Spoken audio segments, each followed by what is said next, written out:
Drama serial शरपसंद की अगली किस्म में हम देखेंगे कि शाज़मीन ने जब से सुना होता है कि हफ्सा की डेथ हो गई है, वो बहुत ज़्यादा परेशान होती है। उसे बहुत ज़्यादा दुख हो रहा होता है।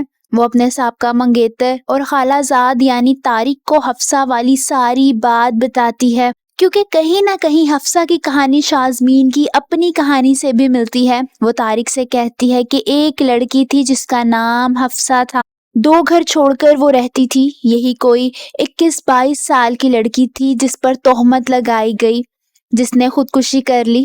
उस पर बहतान लगाया गया, वैसे ही जैसे मुझ पर लगाया गया था। उसके मंगेतर ने भी उसकी कोई बात नहीं सुनी और उस पर यकीन नहीं किया। वो चीखती रही, चिल्लाती रही, अपनी बेगुनाही का यकीन दिलाती रही, फिर भी लोगों की नजरों में गिर कर जिंदा रहकर थक गई और फिर उसने खुदकुशी कर ली।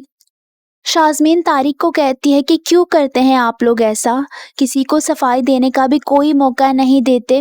जब दिल में शक बढ़ता है तो लफ्जों के तानों से खंजर सामने वाले के दिल पर खूब चलाते हैं। आप लोग किसी को सफाई देने का मौका ही नहीं देते। तारिक शाज़मीन की बातें सुनकर बहुत ज्यादा शर्मिंदगी महसूस कर रहा होता है। वो कुछ भी बोलने के काबिल नहीं रहता और खामोश रहता है।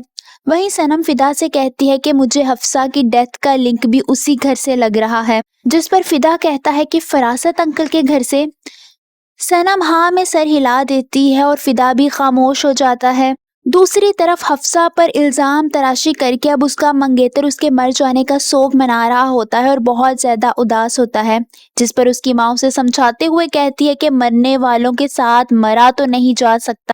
वहीं फरासत साहब की अपनी वालिदा का भी इंतकाल हो जाता है, जिसके बाद उनके अंदर पछतावे का बीज जन्म लेने लगता है। उनको महसूस होता है कि उन्होंने हफ्सा के साथ अच्छा नहीं किया।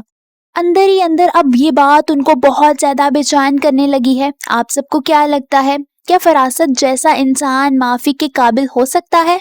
कमेंट्स में अपनी राय का इजहार जरूर कीजिए।